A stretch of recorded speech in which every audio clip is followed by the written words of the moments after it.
Last week we brought you along for more boat projects, one of those being one of the most frustrating projects to date. But we are officially done with boat projects, for now, and we can finally start cleaning up and loading the boat for our next big adventure.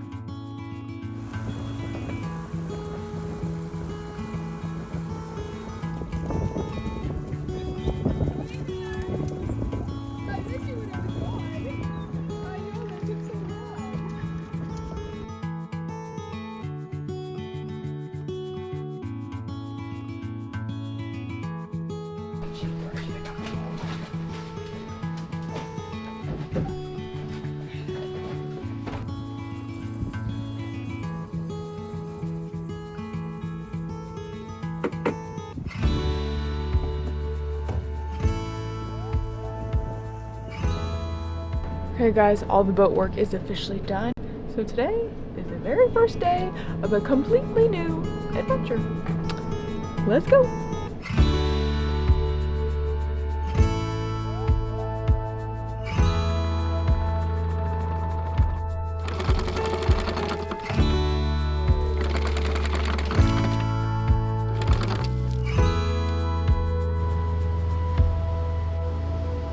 This whole first year with this new boat was quite a ride. It was a year of really getting to know the boat, learning what needed to be fixed, what needed to be upgraded and customized, and what she's capable of.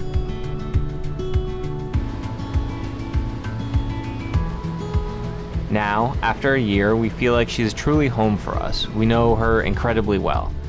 We are super excited to set off again feeling refreshed after being back in US civilization, seeing our families, getting a bunch of boat work items checked off the list, and provisioning for some long-term cruising.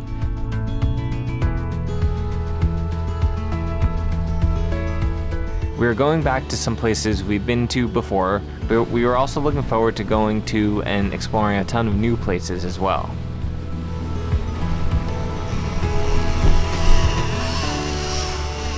It's a Marlin! Whoa! Whoa! Oh, You I see? think he just spit it. Oh, no. Whoa! Oh, real fast, real fast. Holy smokes. Yeah, keep going, keep going. Let me know if you want me to reel. He almost spooled us. That was like some, an inch away from being gone. You're gonna have to, one of us is gonna have to get gloves on. Oh. I'm winded.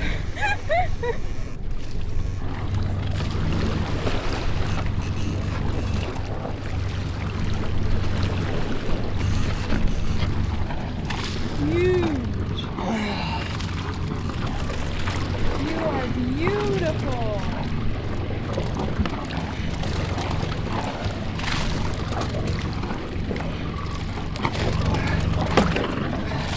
Okay, goodbye. Get this hook out of the water, and then need the engine in gear, back in gear. Both. Come on, buddy.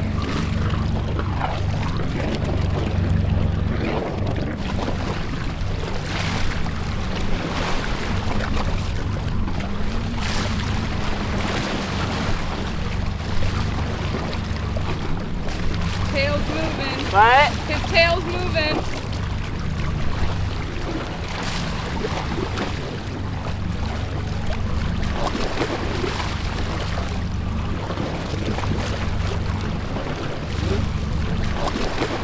His tail was moving that whole time I was reviving him, just not super strong, but that was like, I don't know, 5 to 10 minutes. And it seemed like he definitely kicked away. That was wild. That's the first blue marlin we've ever got on the boat. Yeah. Okay, everybody. Lucky fishing shirt. Make sure you go grab one. Okay, wow, guys, that was insane. We were like a foot away from being completely schooled. And we're not like a big sport fish where we can reverse. We just have to go in neutral and bob in and out of forwards because turning around will just kind of get us more in a mess. He got all the way to the boat. We like to fish if we're gonna eat something, so like I felt very bad for that marlin.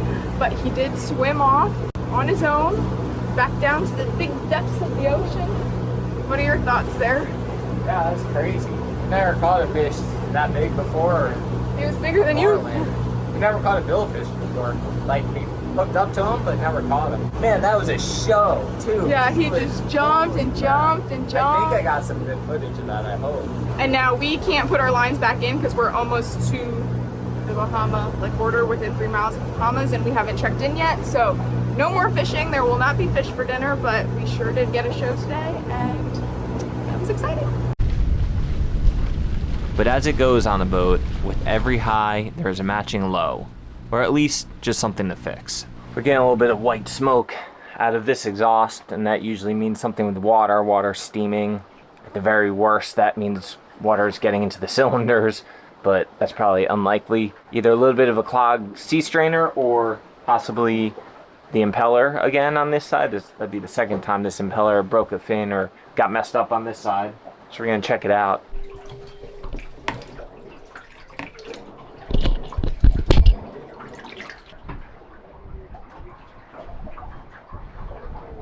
So just one little piece of seaweed in here.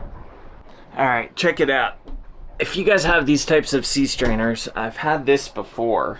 So the sea strainer might look like perfectly clear or almost clear, no debris or anything. I had to dig around for this one because I know it can happen. There's like a restriction, like a little bottleneck before the strainer itself. Here's a clump of seaweed that, again, like that wasn't there. I used this little pick to kind of reach in and pull it out because I saw just a little piece of seaweed down in there.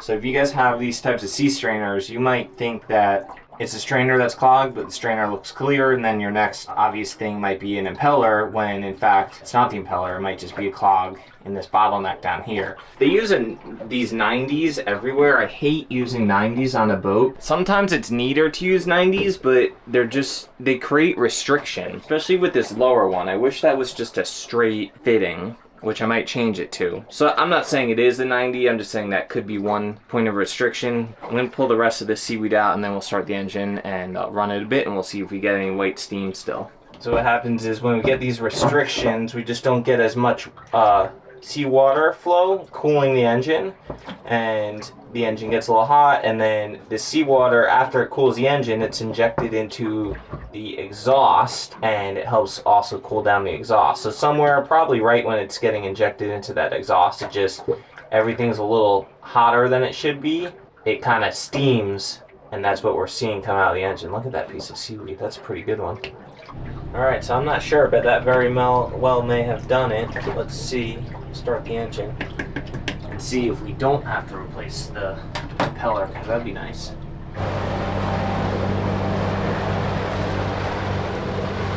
That was it? I was restricting it before the screen, so hopefully we'll see. Yeah. Seagrass.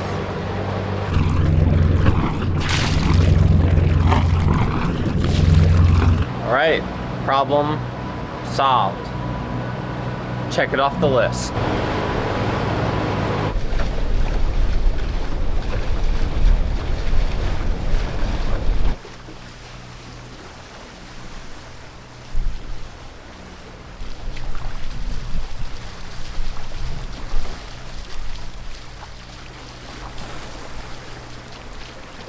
We saw a bunch of tuna jumping underneath these frigates, so we turned around. We're basically back to this coat we just left out of. Oh, fish right there. What do you think? Like a kingfish or something.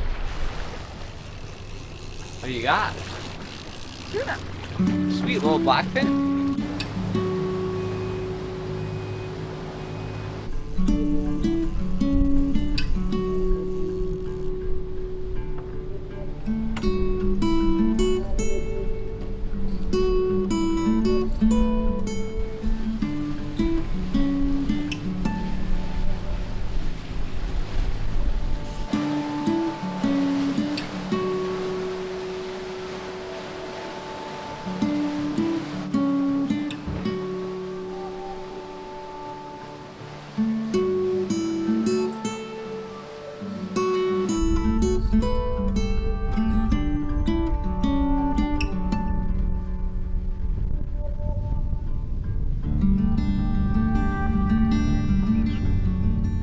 As we make our way through the Bahamas, we are getting back into the rhythm of living on board and getting into the routines of keeping watch, resting, chores, route planning, and sailing.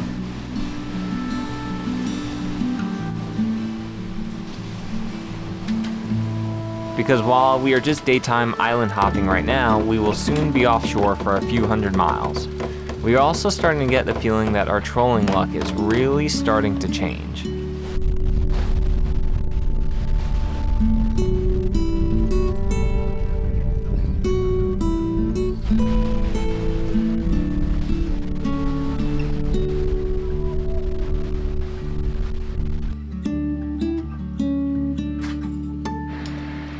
Bon appetit! Fresh tuna. Ooh, that's a big bite.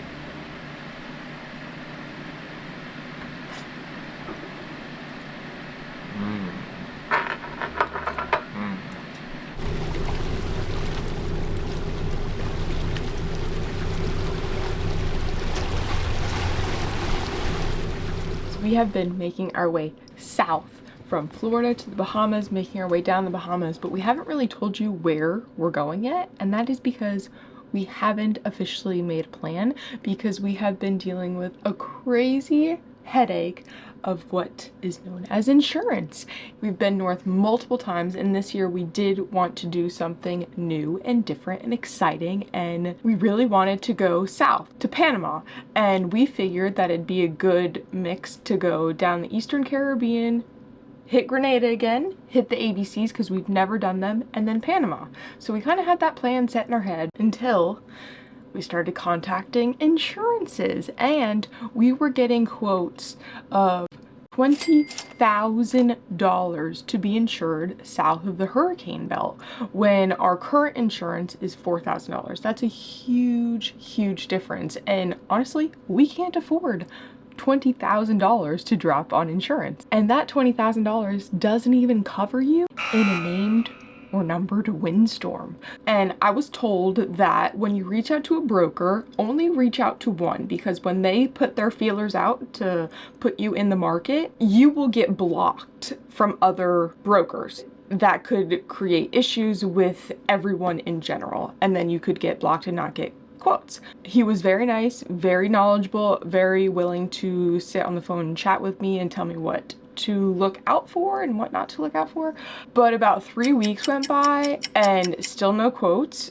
And then he finally came back and said, our marketplace said you were blocked from us for some reason, so we can't give you any options. And I'm like, what? I just wasted 3 weeks of not reaching out to anyone, and now I get no options. We had this whole plan. We were kind of making that plan already in the works, and then such a bummer when you see that and you're like, this might not be possible. We might be going north again. Mind you, we're running out of time because most of these insurances want you south of the hurricane belt by June or July 1st, and we need to make a decision where we're going. And during all this, I was kind of posting this experience on Instagram on stories, and we had another friend who is sailing around the world, so she's doing some offshore, long distance, unique stuff that has insurance at an affordable rate, and she highly recommended her broker. He was very responsive. About a week later, he brought a quote in for $11,000, which was obviously much higher than what we were paying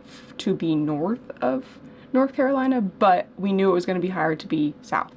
We are covered in a hurricane as long as we are south of the hurricane belt, and the deductibles were appropriate. They weren't anything super crazy. We were going back and forth, and we're literally, this weather window pops up that I don't think ever happens, and we're scrambling because this weather window might be what we need exactly to get to the USVIs, BVIs without having to deal with the thorny path. So we're on the computer all day long, going back and forth with these insurance companies, looking at the weather a billion times a day. We have to make a decision because we have to move one way or the other. The one downfall with the quote from the broker was we were not allowed to go more than 250 miles offshore. You guys, we can ask to do that trip, after we do want to buy the policy, but she said it's going to come with a lot more premium. Yeah, she said because 39 feet, 600 miles offshore, it's not not impossible, but it's not what they want, you know. Right, right. If we're gonna end up doing that trip and submitting and getting the approval, it's probably gonna come with more premium. Yeah, I guess we'll send you the itinerary. Let's get that. We'll get what that's going to cost, and then I guess we'll decide, because maybe we will just take the thorny path and stay within that 250 miles. That puts another wrench in our plans, because we were planning on doing the I-65 route, where we go straight offshore from the Bahamas, about 600, 700 miles, and then straight south another 500 miles to avoid sailing to wind on the thorny path like we did a couple years ago. We were just crossing our fingers that it came back affordable, and luckily it came back with only an extra $200, so we are officially approved to go more than 250 miles offshore. We can go up to 450 miles offshore, which is okay for the route we're planning. And the reason we are trying to move so fast right now is because the thunderstorms in South Florida and the Bahamas are nothing to mess with. There is lightning pretty much surrounding us every single night since like mid-May, and it's scary. Dealing with all this insurance, we know that getting struck by lightning is not cheap, and we do not want that to happen, and every night it's surrounding us, so we're trying to get away from it. So that's what we're bringing you along for: avoiding the lightning, avoiding the hurricanes, making sure we're covered, and getting south so we can go to new places. So today is another day making our way away from the hurricanes. Okay guys, we did just get out of the boatyard and paint the bottom with fresh bottom paint about 1 month ago, but we did sit in a very nutrient-rich environment for an entire month without moving, so there are barnacles under the boat. So I'm gonna... Yes, opinion? Sierra is baffled that we get, even though we have fresh bottom paint, that we still get barnacles. I'm baffled. I think they should not grow. Isn't that the whole point? It's to help resist the growth, but nothing is foolproof. You're still gonna get growth on it. We just paid for expensive bottom paint. So I was hoping that would mean that barnacles wouldn't grow, but Billy tells me I'm wrong. So even in Florida with the best bottom paint, well, especially in Florida with the best bottom paint, all these boats still have, even like big fancy sport fish boats that go out often and have all the money for the best bottom paint, still hire divers monthly to clean the bottom. Yada yada yada. Tell me, do you get growth on your bottom? And I don't mean your butt bottom. Anywho, we're going in, and the reason I'm bringing the camera is because there has been this awesome little turtle who pops his head up like every 20 minutes over here, and I'm hoping he's gonna just come be interested in what I'm doing and come say hi. There has also been a little shark lurking around, so I would like to see him, but I would not like him to sneak up on me, so hopefully he does not.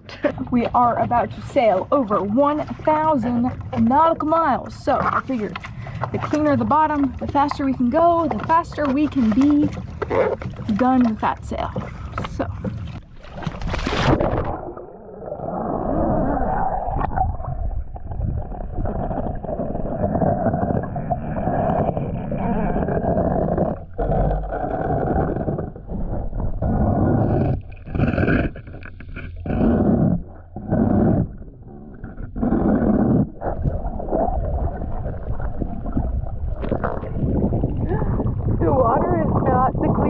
Now it's a little murky, so as much as I love sharks, I really kind of hope he does not sneak up on me.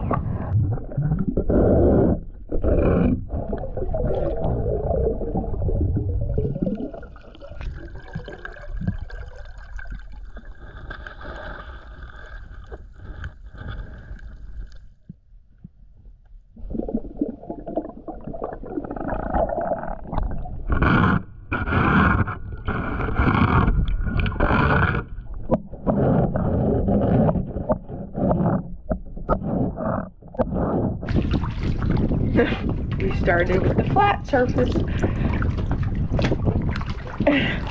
That tells you how many barnacles were down there. Hello.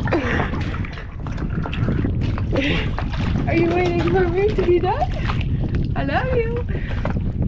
The turtle did not come and see me. However, there's this big log over here with some cool fish, so let me show you.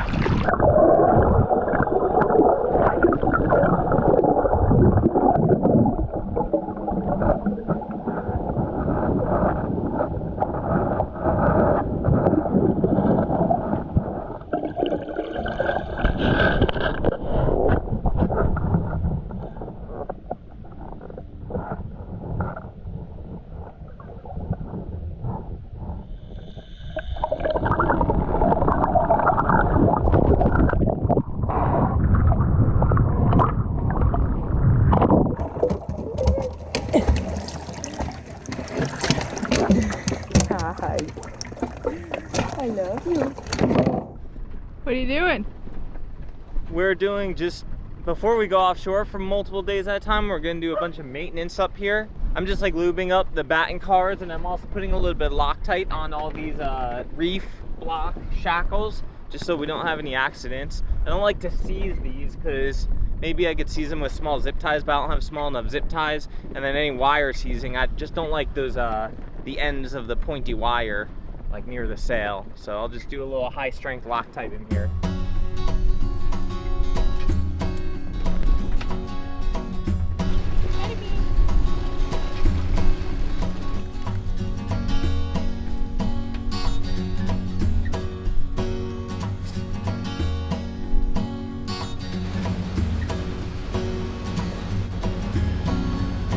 All right, we're just coming into this marina on the southern end of Cat Key. It's called Hawk's Nest Marina, just to top up on fuel. We still have like 75% of fuel. And we're just gonna top off just to make sure we're at 100%.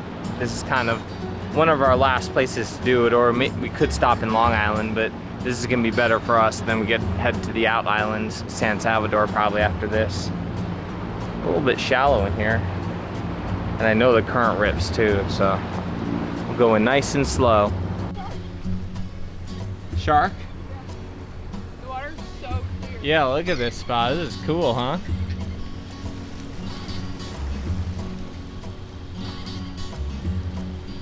Oh yeah, there's a shark right in front of you.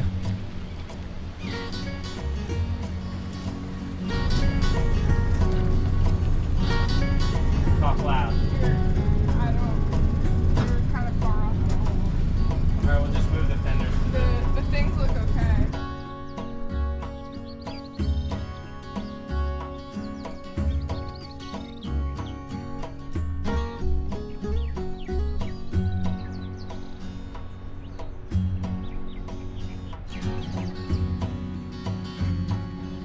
Diesel, right? Alright, cool.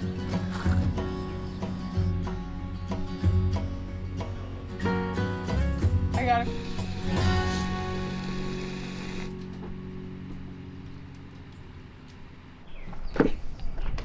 Alright, we're topped off. This place is crazy. We took 28 gallons. Look at this. Among all the sharks, there's this one little cool turtle right here. Oh, cool. Can't Look really at see how him. many there are. Yeah, look at all these sharks, you guys. Holy smokes. Did you capture this on camera? You did? Wow.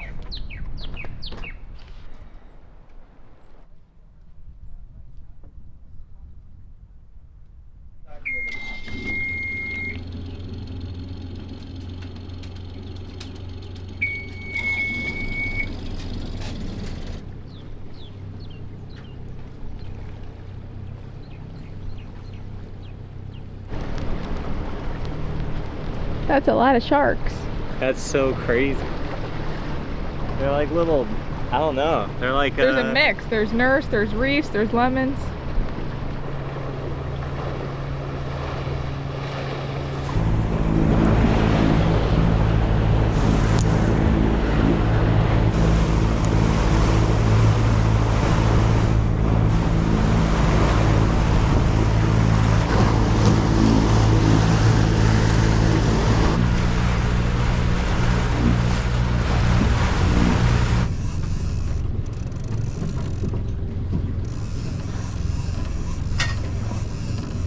This is our yellow fin. We've been waiting 6 years to get back. Oh no. You got it. Put your hand on it if it's gonna spool.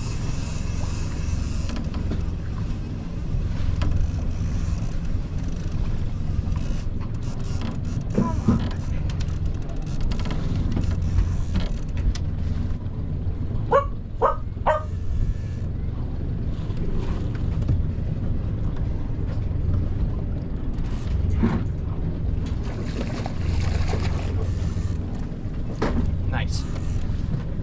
Yes. Get him out. Yep.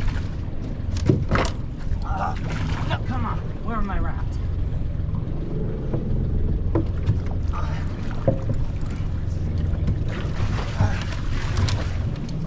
Good job. Good job. All the way. Woo! There was another one right there, right? I know. Woo! Oh my God. We got one. Yellowfin, baby. Nice. Woo!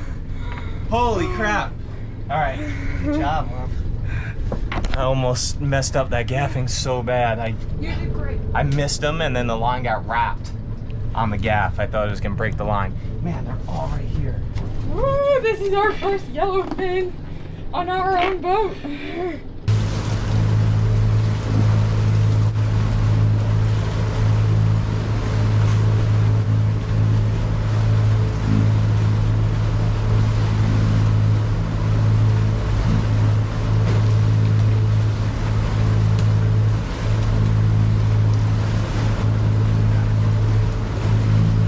Okay guys, I have to say we have been pretty bummed about having to motor so many days in a row in order to catch the wind down the line.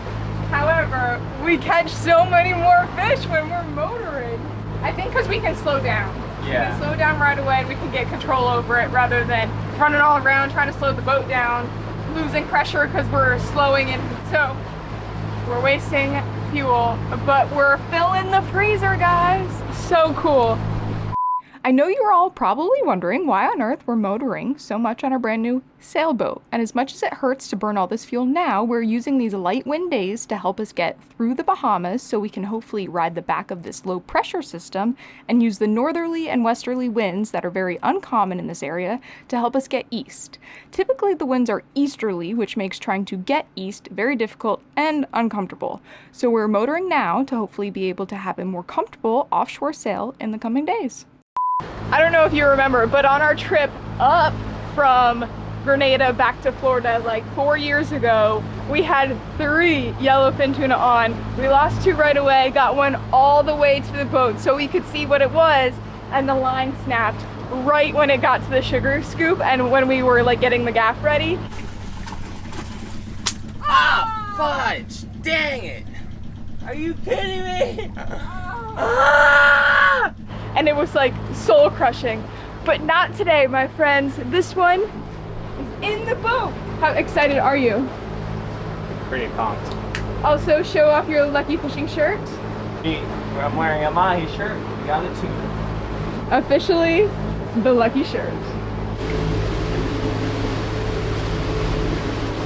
Jetty loves tuna, and this is about the best tuna she's ever eaten.